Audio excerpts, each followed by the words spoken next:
about to relate. It is said that in heaven a record is kept of men's lives. If it is important enough for heaven to document the moments of our existence, certainly it must be important enough for us to at least reference select segments from the story, to gain insight on how the man came to be who he was. The corrupt character of Jacob Marley was a rough-hewn statue, chipped into existence by choice after choice of the man himself.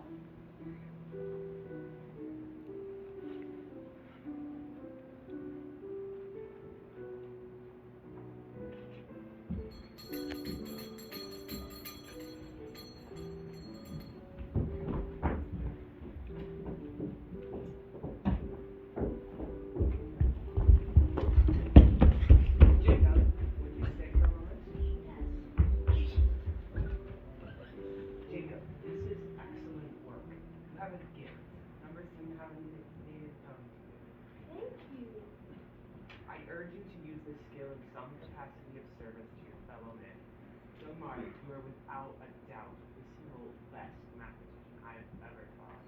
Thank you.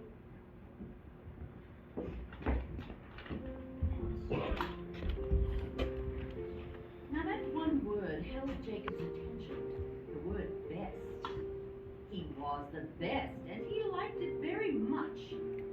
Indeed, there is reasonable argument that pride itself is the seedbed of all other sins, and Marley's field of pride was a spectacular crop.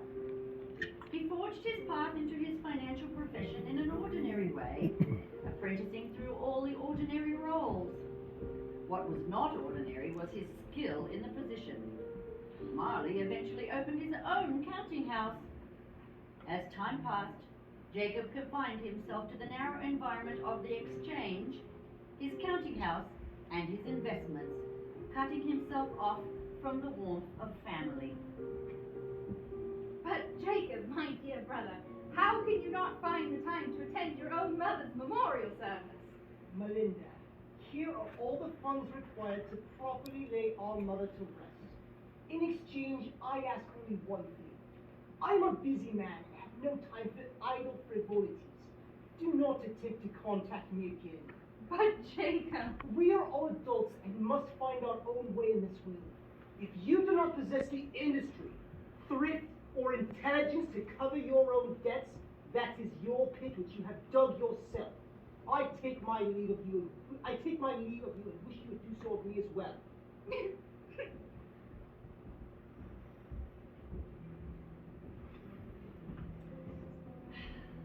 Yet Marley never thought of them again.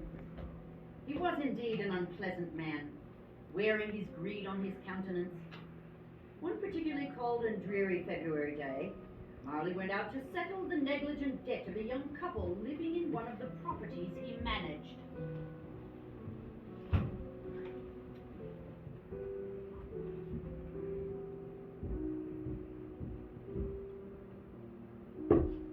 Mr. Cummings, you know why I'm here. I do. Come in. I am quite fine here. I would like to inform you that due to your late and insufficient payments, it is necessary that you vacate this house as you have forfeited on your contract. But Mr. Marley. Here is the eviction notice. You are to be out by end of day today. Mr. Marley, my wife is in no condition to pack her things, and even worse, to find herself out in the cold. We need only a month, 30 more days, and we will be out. I give you my word. Your word? Your word? This envelope is evidence of how you keep your word. Mr. Marley, you know my job at the factory was eliminated. That is not my business. Fan dear, go back inside, the cold. If I give you this, how many months will it buy us? 3 days. Very well. Take it. It was a gift from my brother. It is 1:45. At 1:45 on Thursday, you are to be out.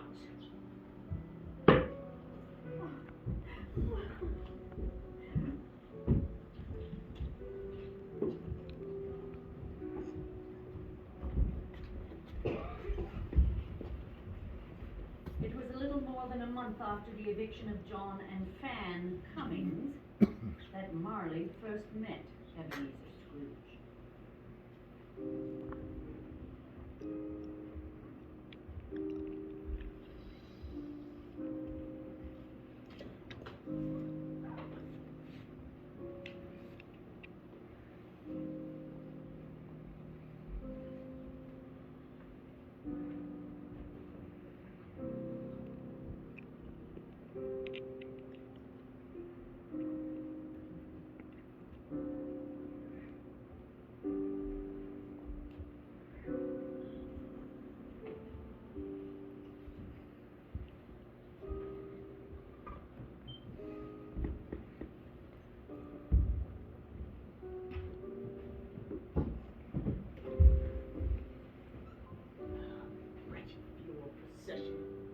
Now I'll be late. You, young man, are you part of this? I am, sir. How long will this drag out? We are going to St. Dunstan's. Good heavens! You knew this one? She was my sister. Cholera? No, in fact, it was the cold. And this weather that just passed took her. She lived out on the streets, and she never came to me when she needed help. So I have no idea what condition put them there. Just as well. Decrease the surplus population. Pardon me, sir, but this one, she was not surplus. No mind, not your business. Why not the poorhouse? I'm quite tired of supporting those institutions, when apparently they don't even seem to function well enough. If they did, she would not have been outside susceptible to the weather. I agree. I find far too great a percent of my taxes goes to supporting the English. Free housing, free food. It's no wonder they don't go out and work. You're dressed well for coming from Camden Town. What is it you do? Oh, I don't live here. She did. I am a financer. I work at Pembroke's. The counting house? The same? I too operate a counting house. It is growing and I need to extend my efforts. If you should desire to discuss a position as an apprentice perhaps, come and see me at my offices a fortnight from today at 1. If you have no interest, do not bother coming and trying to waste my time. I'm a busy man. I might come. Your name? Marley. Jacob Marley. Yours? Ebenezer Scrooge.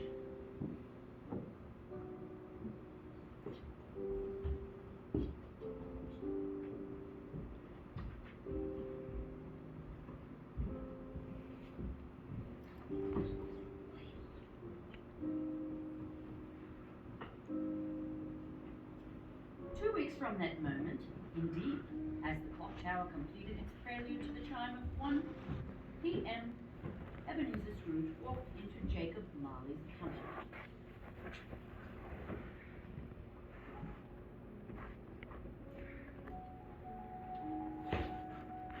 You are Mr. Marley's 1 o'clock appointment. You may be seated while I alert him. I will not.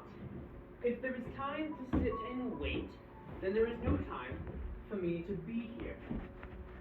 Mr. Marley, every minute that you sit here, furthering your business, you cost mine 600% in growth on my investments. If the net worth of your business is not worth you discontinuing your work, then I suggest that I consider this cost of my time a waste and be on my way.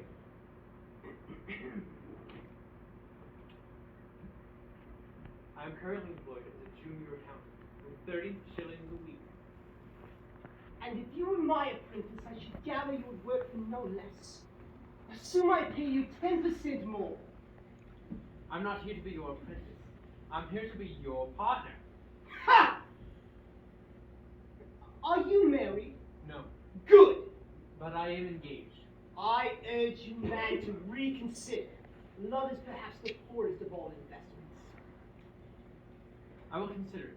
Good.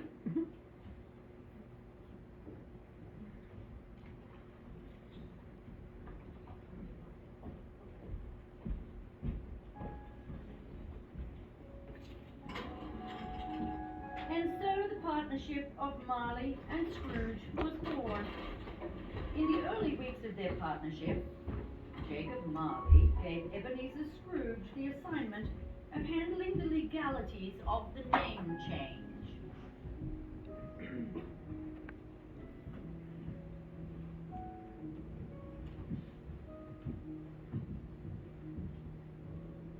Ebenezer! Yes? This sign is wrong. Is this your arrangement? Yes. This is not our agreement. Our agreement was that we would use both our names as the name of the business. Our agreement is that the firm would be Marley and Scrooge. No, Jacob. Our agreement was that we would use both our names. Marley and Scrooge was merely an example. I will redo the sign and have it arranged to your liking, but we will have to pay for another sign. Bah! Humbug!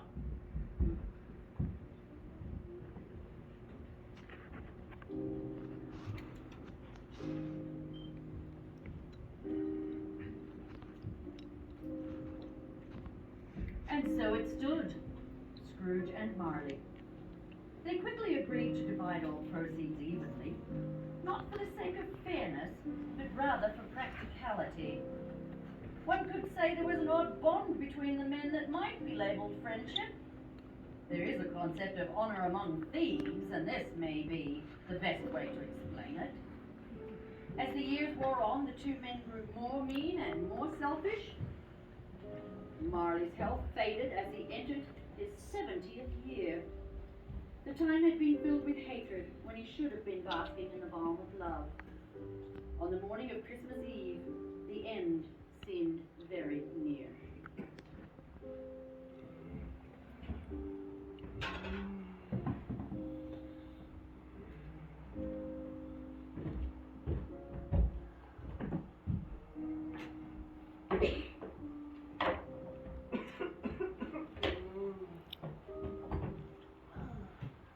Mr. Scrooge, this will most likely be the day. I doubt you'll make it to Christmas morning. Doctor, I'm a very busy man. There is really nothing to do, Mr. Scrooge. I will be with my family north of London over the holiday and will not be available. If anyone is going to comfort him, I suppose it will have to be you. I'm a busy man, Doctor. So you say, as am I, Mr. Scrooge. Whose where I could serve the sick and dying, I do so. But when there is nothing left to do but comfort, I leave that to friends and family. And I don't suppose that anyone cares to comfort him, not even you, Mr. Scrooge. But that is none of my business. You're absolutely right. Good day, Doctor. I'll let you see yourself out.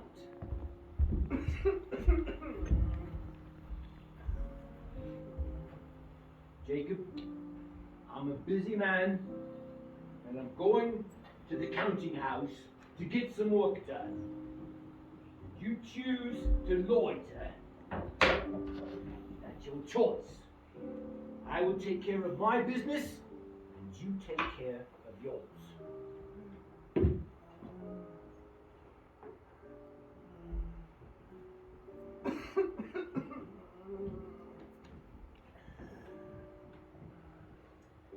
Marley's mind had a sudden flash of insight, unparalleled in his life. Jacob Marley realized that not one single soul on earth cared about him, thought of him, wished him well, or even wanted to say goodbye as he completed his life. Had he not asked for this? Was he not enjoying the solitude he sought his entire adult life?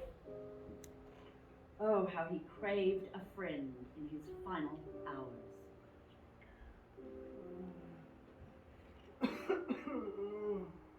Ebenezer Scrooge. What a wretched man. What on earth ever made him so wretched? I did. I made Ebenezer Scrooge.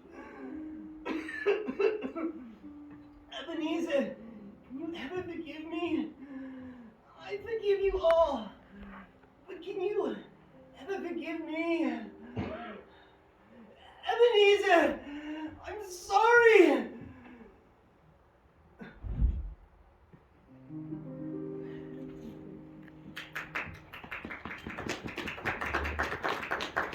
Are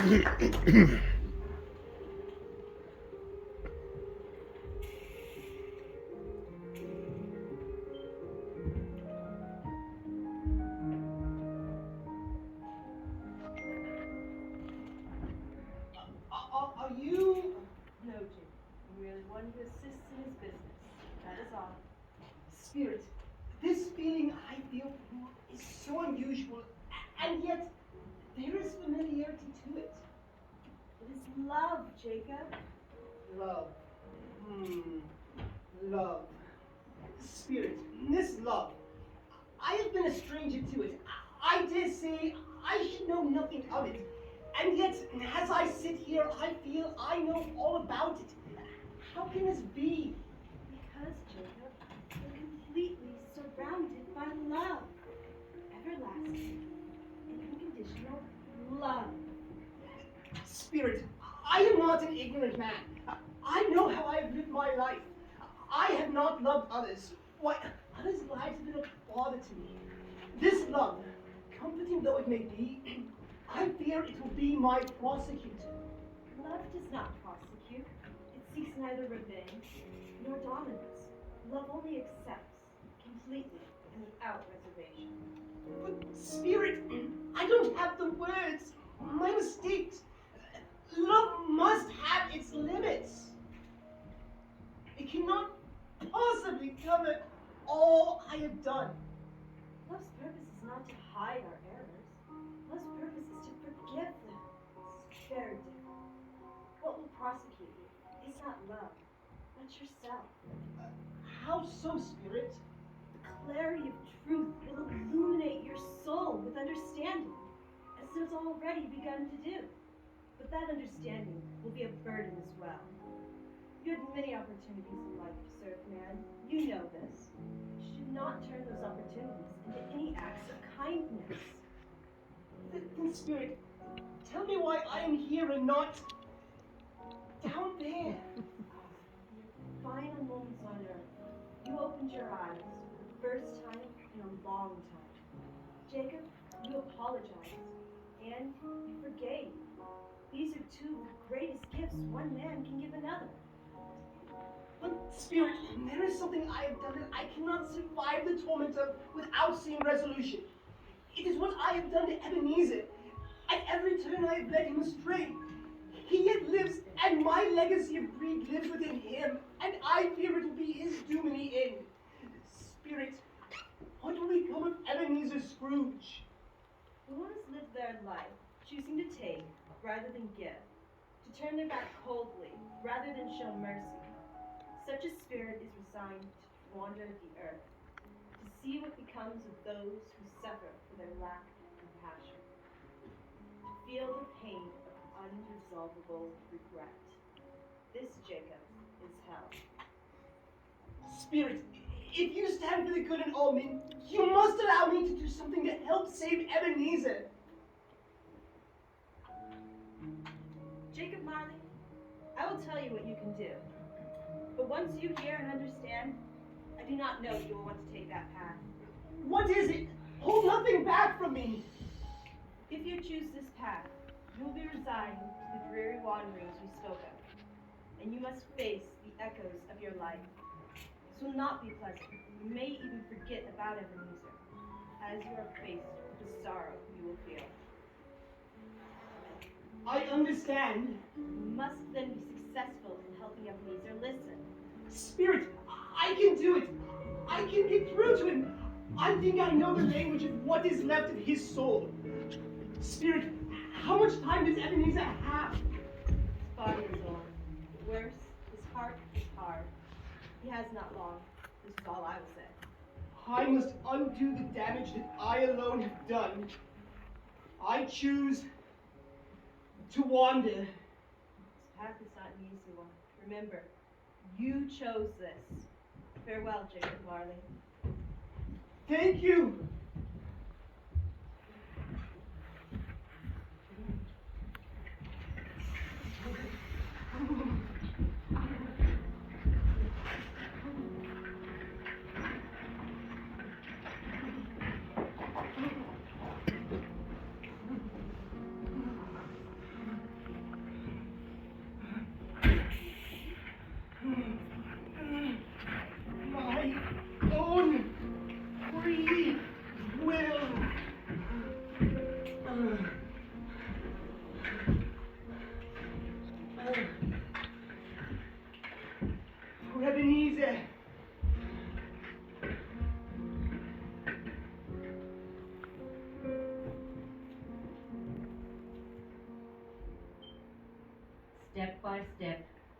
Jacob walked into the present and the future of those who suffered because of his past. Each visit was another death. Multiple times he found himself in the presence of Scrooge. He tried to call to Scrooge, but the old miser was deaf and blind to every plea. Marley lost most of his sense of time, except for one season, Christmas. For each time he found himself with Scrooge, he was surrounded by the wreaths and the holly, food, and general well-wishings of the holiday. Jacob came to learn that it would be his lot, during the season known for softening men's hearts, to spend that time with the hardest part of all. He saw Scrooge growing older, and in that aging, watched the crust continue to form on him, insulating Ebenezer from any possible love in the world that might have resuscitated his ailing conscience. Jacob, Yes, who's there? I am the spirit who seeks to help you turn Scrooge. But I cannot see you, spirit. You will see me in time, if Scrooge does.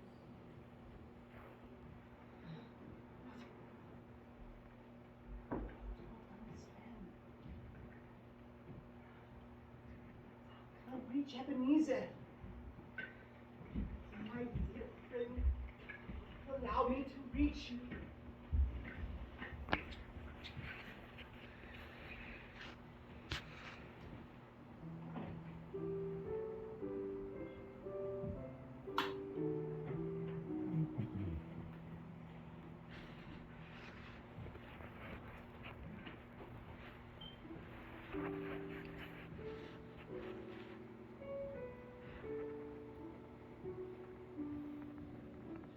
Marley was dead to begin with.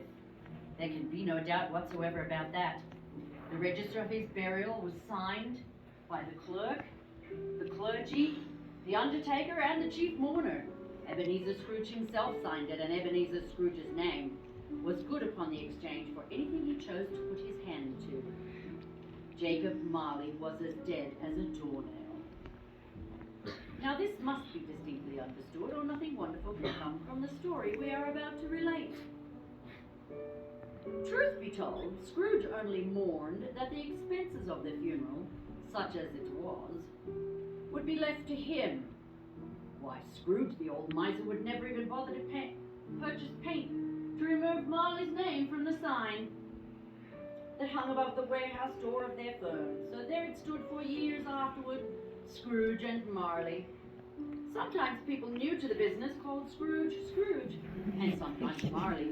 But he answered to both, it was all the same to him.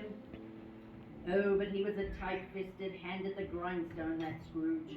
A squeezing, wrenching, grasping, scraping, clutching, covetous old sinner. External heat and cold had little influence on Scrooge. No warmth could warm him, no wintry weather chill him. He always carried his own low temperature with him, and it didn't thaw 1 degree, not even at Christmas. What did he care? It was rather what he liked, to edge his way along the crowded paths of life, warning all human sympathy to keep its distance.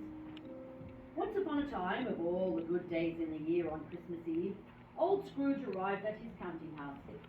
It was cold, bleak, biting weather, foggy withal.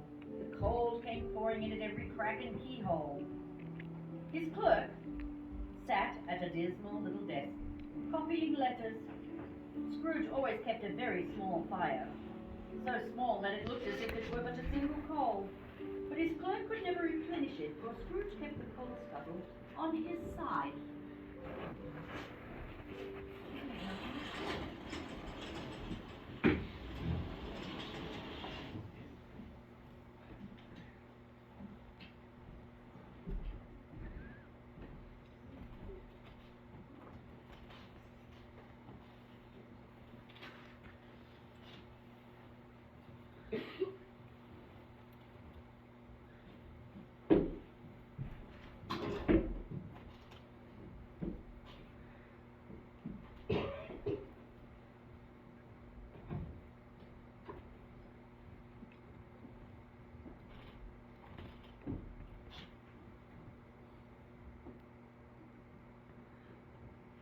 Cratchit, I predict it will be necessary for you to part my service if you continue to find the need to waste my coal.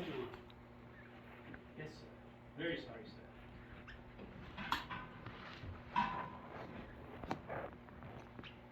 Whereupon the clerk tried to warm himself at his candle. Unfortunately, he failed. A Merry Christmas to you, Lord Cratchit. Merry Christmas, sir. And a Merry Christmas to you, Uncle. Humbug. Christmas a humbug. You don't mean that, I am sure. I do. Merry Christmas. What have you got to be merry about, you're poor enough? Come then, what right do you have to be so dismal? You're rich enough. Humbug. Oh, don't be a cross, Uncle. What can I be when I live in such a world of fools as this? Merry Christmas. Out upon a Merry Christmas. What's Christmas to you but a time of paying more bills with no money? You find yourself a year older and not an hour richer. If I could work my will, every idiot who lives about with Merry Christmas on his lips would be boiled in their own pudding and buried with a stake of holly in their heart. Come now, Uncle. Nephew, you keep Christmas in your way and let me keep it in mine. Keep it? But you don't keep it. Well, let me leave it alone then. Much good does it ever do you? Much good has it ever done you? There are many things from which I might have derived good. Christmas among the rest of them. But I like to think of Christmas time as a good time, when men and women seem by one consent to open their shut-up hearts freely and to look to people below them as if they were fellow passengers to the grave. And therefore, Uncle, though it has never put a scrap of gold or silver in my pockets, I say it has done me good and will do me good, and I say God bless it. Here, here.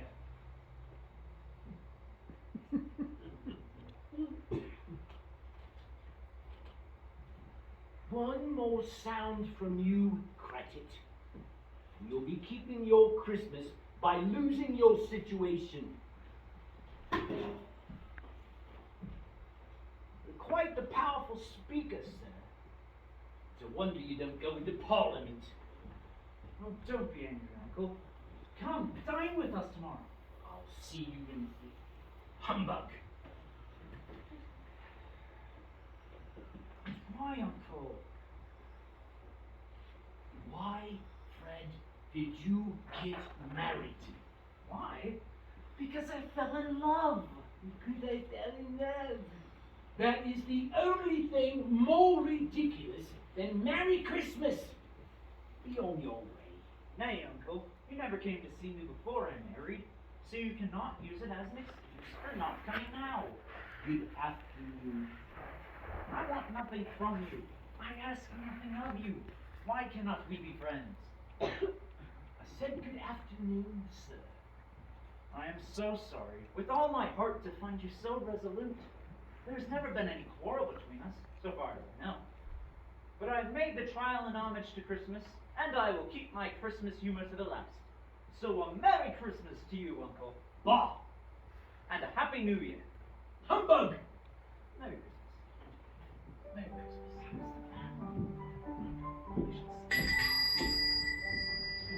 It's a pleasure of addressing Mr. Scrooge or Mr. Marley. Mr. Marley died 7 years ago. 7 years ago, this very night.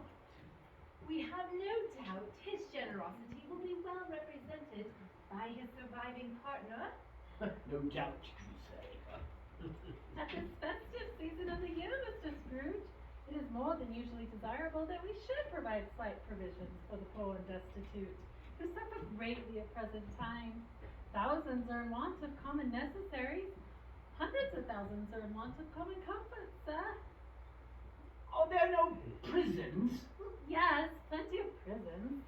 And the union workhouses, still in operation? Both very busy, sir, though I wish I could say they were not. And the treadmill and the poor law in full vigor then?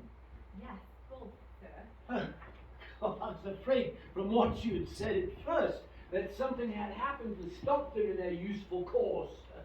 A few of us are endeavoring to raise a fund to buy the poor some meat and drink and means of warmth. We choose this time above all others when want is keenly felt. How much can we put you down for, sir? Nothing.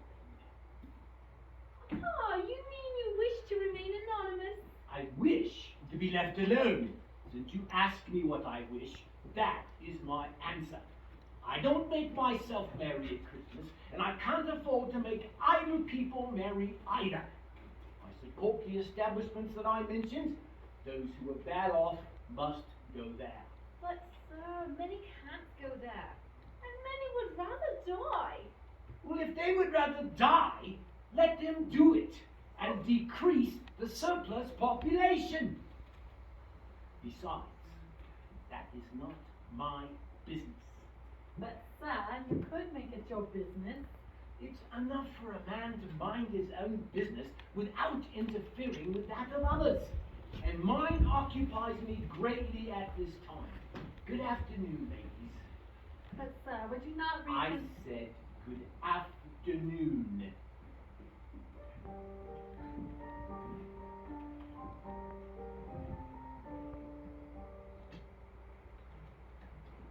Scrooge returned to his labours with an improved opinion of himself and in a more facetious temper than was usual even for him. Meanwhile, the fog and darkness outside thickened.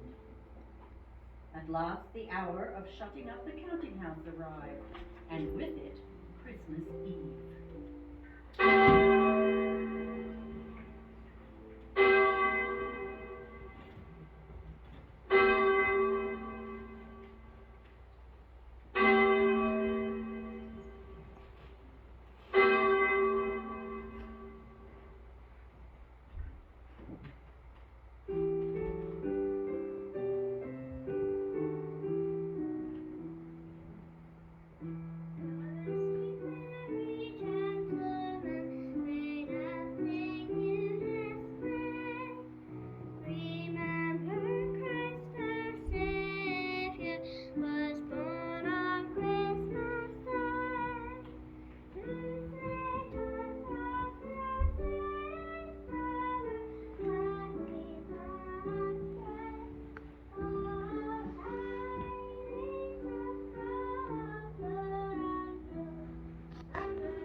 You there, child. There's no begging on this street corner. Off with you now. Take that wretched song with you. You'll be wanting the whole day off tomorrow, I suppose.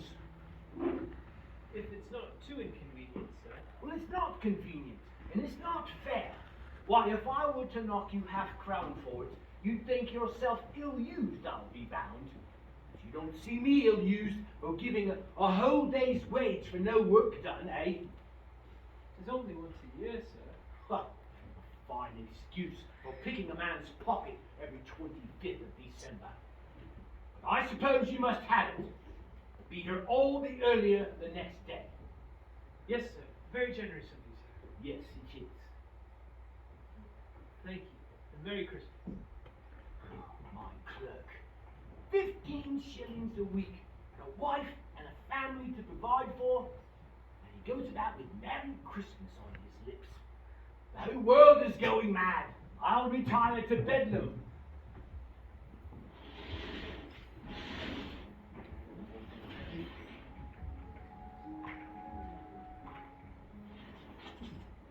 Spirit, I never knew Scrooge had a nephew. We never discussed our personal lives. Spirit, has it really been 7 years since I've been gone? Spirit, those words that Ebenezer used on the kind charity workers, those were my words.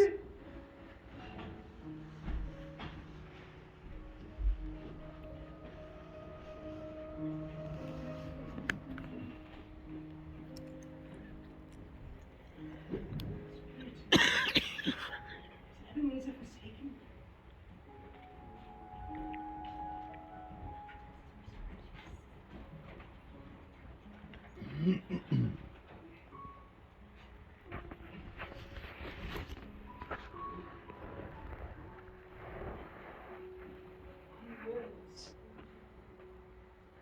was a chance for Ebenezer. Had he just listened for a moment, had he just let one ice crystal on that frozen heart flatten up, he might have given just a healing. And in doing so, its spirit and spectrum joy would have led to something more. Unlikely. Yes, but that is why we help, because it is unlikely otherwise. These chances are all trying to help him, like this one. Which one? Listen.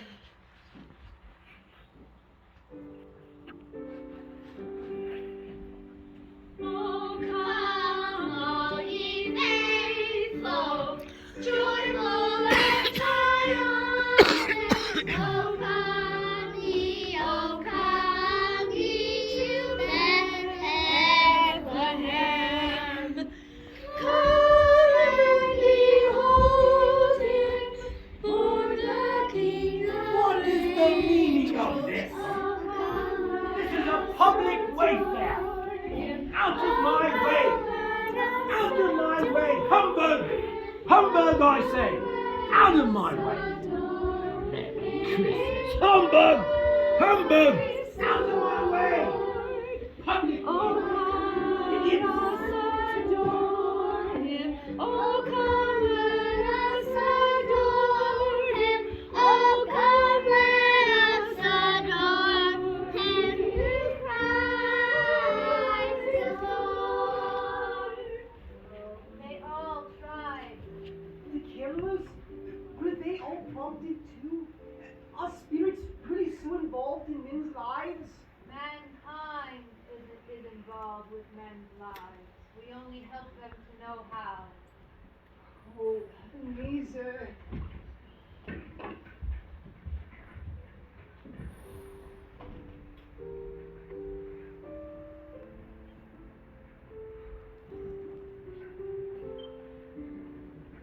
Scrooge took his melancholy dinner in his usual melancholy tavern, and having read all the newspapers, beguiled the rest of the evening with his banker's book, and then went home to bed.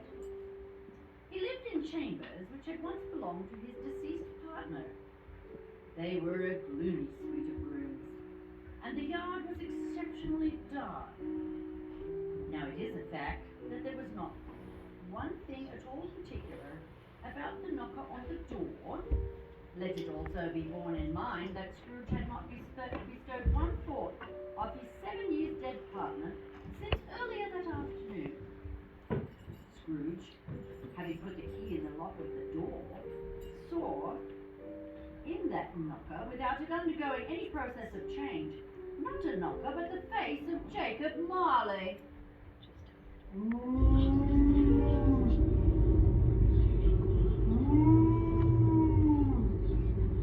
Humbug! Humbug, I say!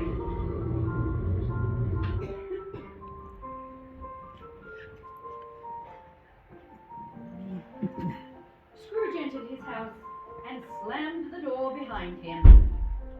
The sound resounded through the house like thunder. He fastened the door, walked across the hall, and lit a single candle to guide him through the unlit house. Up the stairs Scrooge went, not caring a button for the darkness. After all, darkness is cheap, and Scrooge liked cheap. He walked through his rooms to see that all was right. Sitting room, bedroom, lumber room, all as they should be. Nobody under the table, nobody under the chair, nobody under the bed, nobody in the closet. Quite satisfied, he closed his bedroom door and locked himself in, which was not his usual custom. Thus, secured in his dressing gown and nightcap, he sat before the fire to take his evening gruel.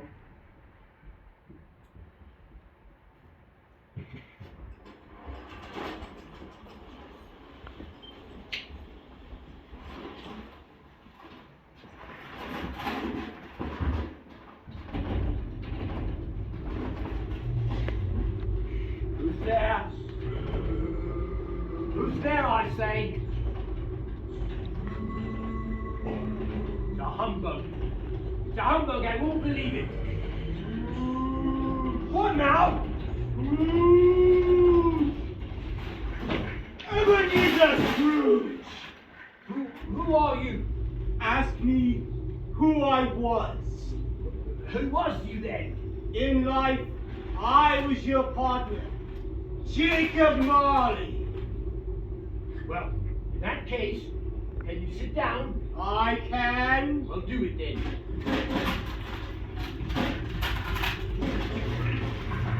You don't believe in me? I don't. Why do you doubt your own senses? Because a little thing affects them. A slight disorder of the stomach makes them cheat. Why, you might be a bit of undigested beef, a blot of mustard, a crumb of cheese, a fragment of underdone potato. Yes, that's what you are. There's more of gravy than of grave of you, whatever you are. See this toothpick? I do, Not look at it. but I see it notwithstanding. But I have but to swallow this toothpick, and for the rest of my days be haunted by a legion of goblins of my own creation. It's a humbug, I say. Oh, Ebenezer Scrooge! Mercy, dreadful apparition. What do you want of me?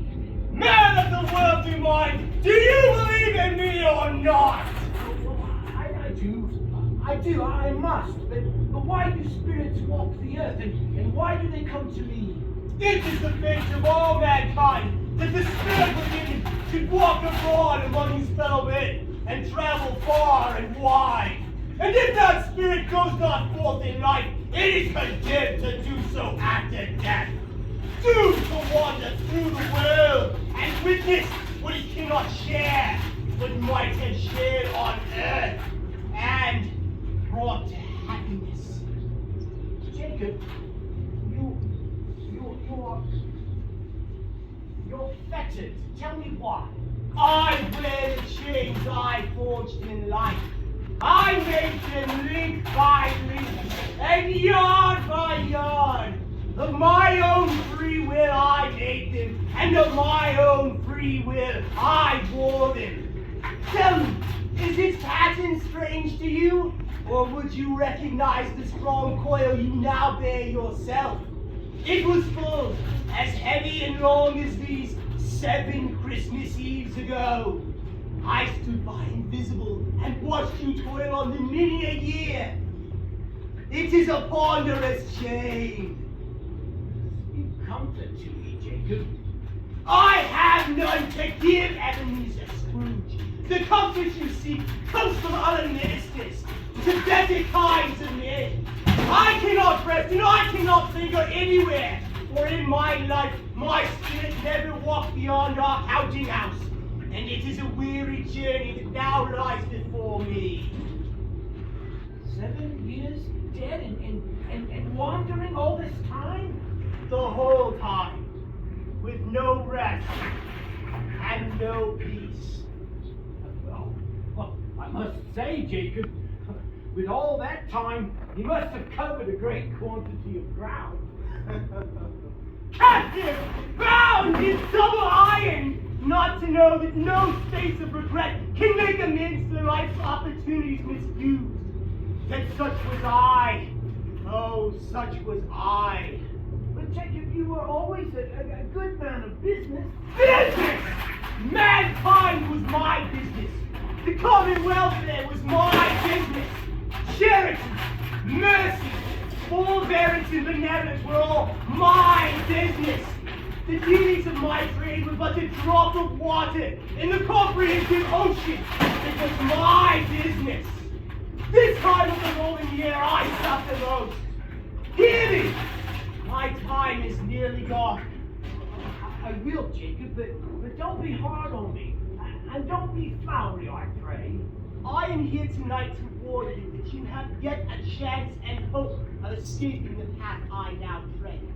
A chance and hope of my procuring, Ebenezer. Oh, you always were such a good friend, Jacob. You will be haunted by 3 spirits. Is that the hope and chance that you mentioned? It is. I think I'd rather not. Without their visits, you cannot hope to shun the path that I now tread. Expect the first tonight, as the bell tolls 1. I have them all at once and be done with it. Expect the next on the following night at the same hour. The following night at midnight, the last stroke of 12 ceases the light. Look to see me no more, Ebenezer, and for your own sake, remember what has passed between us. Humbug!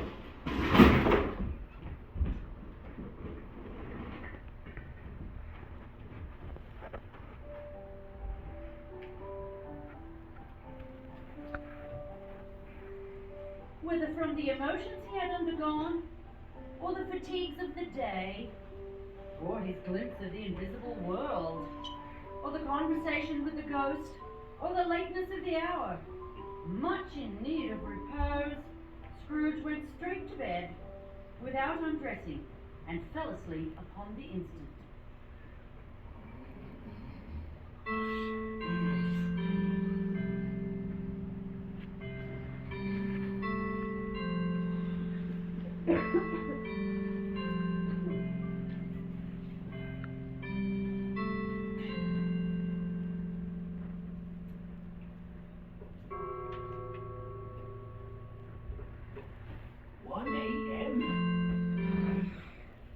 It's not possible.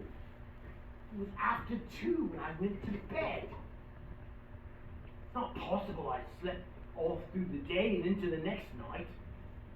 It's not possible that something happened to the sun and it's the middle of the day.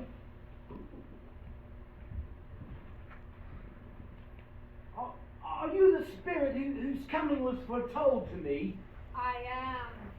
Who or what are you? I am the ghost of Christmas past. Long past? No, your past. Well, spirit, that light. Could you not put on a cap and cover it?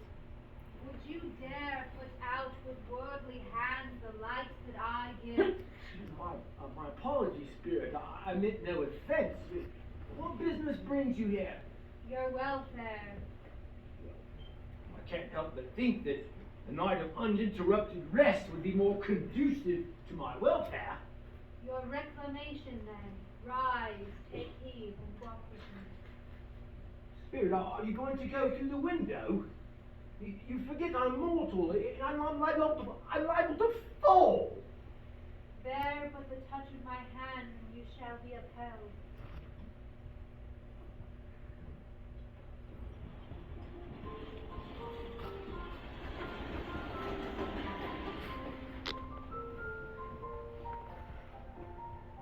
Goodness. I know this place, Spirit. I was bred in this place. I was a boy here. Your lip is trembling, and what is that upon your cheek? Oh, it's nothing. Nothing at all. Lead on, Spirit. You remember the way. Remember it? I've been walking in my sleep. Strange then that you have forgotten it for so many years.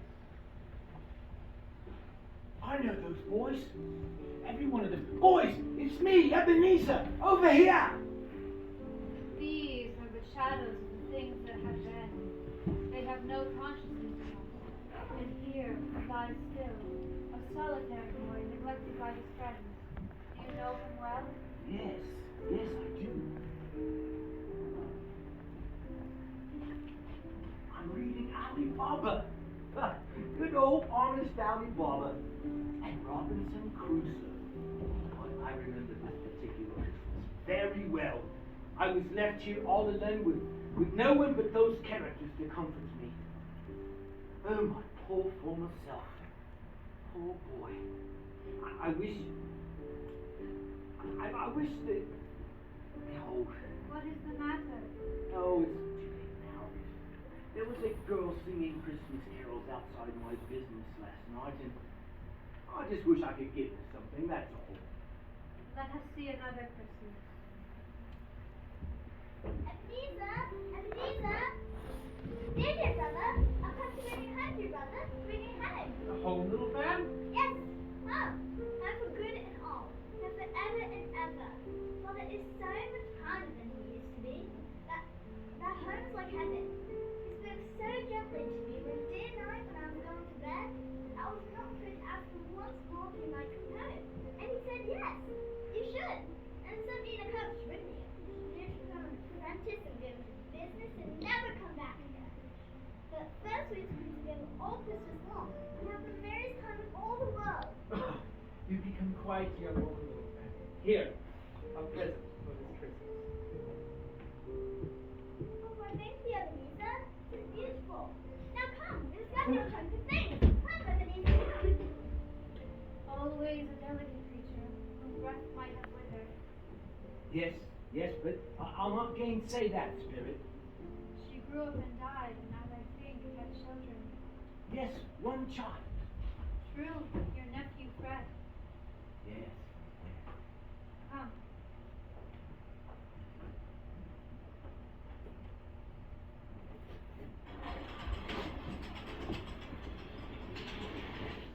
Do you know this place? Know it? I apprenticed here. Mr. Wilkins! Mr. Scrooge! It's old Fezziwig! Alive again! Oh, Fezziwig, bless me! Ebenezer! Richard! Richard Wilkins. Bless me, there he is. He was quite attached to me, was Richard. Yo-ho, my boys. No more work tonight. Christmas Eve, Richard. Christmas, Ebenezer. Let's have the shutters up before a man can say Jack Robinson. Clear it away, my lads. Oh, do cheer up, Ebenezer.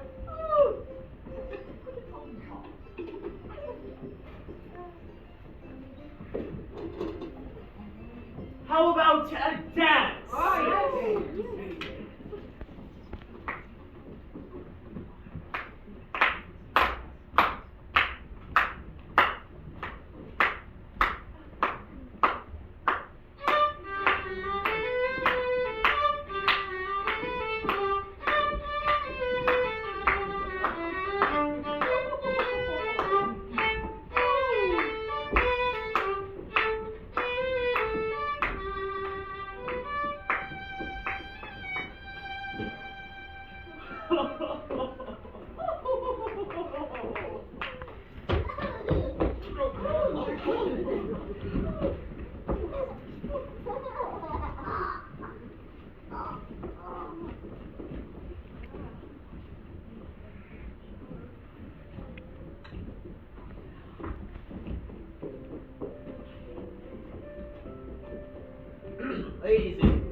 Ladies and gentlemen, let us raise a glass to our gracious host this Christmas Eve. Fezziwig! For the cold roast, the mince pies, and especially the beer. There is no better man in all of London, England, or I dare say the world. Bless you, Mr. Fezziwig, to you and yours a Merry Christmas.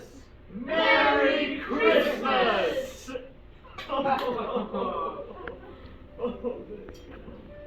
Come here, my boys. Here, a Christmas bonus. Oh, Mr. Fezziwig, we could never. No, I insist. Well, thank you. Yes, thank you. And a Merry Christmas. And a Happy New Year. Oh, fine. Oh. Yes.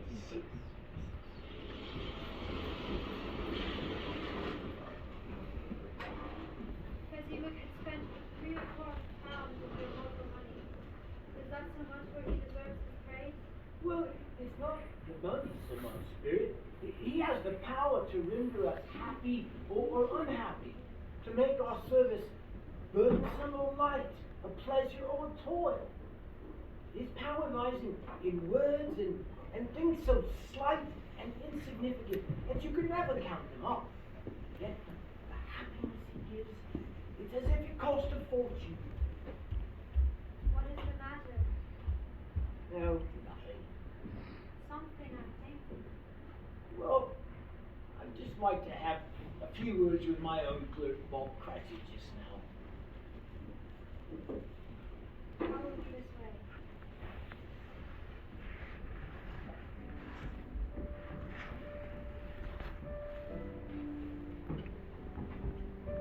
It matters little, Ebenezer. To you, very little. Another idol has displaced me. Well, what idol has displaced you? A golden one. My dear, this is the even-handed dealings of the world. There's nothing on it so hard as poverty. You fear the world too much. I've seen your noble aspirations fall off one by one until the master passion gain engrosses you. And what of it? I have grown so much wiser because of it. I am not changed towards you. Our contract is an old one, and the only one that should be of consequence. When it was made, we were both poor and content to be so. When it was made, you were another man. I was a boy. Your own feeling tells you you're not the same. I am. That which promised happiness when we are one in heart has brought me misery, now the clearer too. How often have I thought of this? I will not say. It is enough that I have thought of it, and I am ready to release you. Have I ever sought release from our contract? In words, no, never. In what then? In your changed nature, in your altered spirit, in everything that makes my love of any worth of value in your sight. If this had never been between us, tell me, would you seek me out and try to win me now? You think not? Such a safe and terrible answer, Ebenezer. I would gladly hope you would choose me now, heaven knows, but I learned the truth at my own cost. If you were free today, tomorrow, yesterday, how can I believe that you would choose the dowerless girl, you, so confident that she will stay at your side as you weigh everything by gain? I am not the naive creature you take me for, Ebenezer. If for a moment you were false enough at your one guiding principle to do so, do I not know that your regret and repentance would surely follow? I do, and I do release you. With a full heart, for the love of the men you once were. I hope that if you do have pain in this, it will be for a very, very brief time. And I hope that you will dismiss the memory of it as an unprofitable dream from which you luckily awoke. May you be happy in the life you've chosen. Belle! Belle! Help! Go after her, you fool! Spirit, show me no more. Take me home. Why do you delight to torture me so? Want a shadow more? No, I don't want to see it. I won't see it. Belle, my darling. Hello, my dear. Hi, Papa!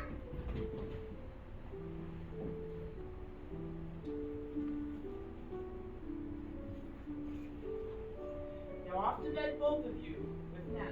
After all, it is Christmas Eve. Yes, Papa!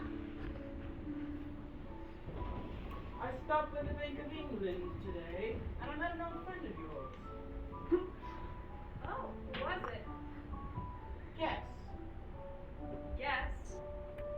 How can it? Well, accordingly you say, was it Mr. Scrooge? Mr. Scrooge, it was. I passed by his office window, and he had a candle inside. I could scarcely help seeing him. His partner lies upon the point of death, I hear. And now he sat alone, quite alone in the world, I do believe. Poor Ebenezer. Spirit, remove me from this place. Remember, Ebenezer, these are the things that have These are the shadows of the things that have been. Do not blame me. Spirit, I cannot bear any more. Leave me or take me back, but haunt me no more. No more.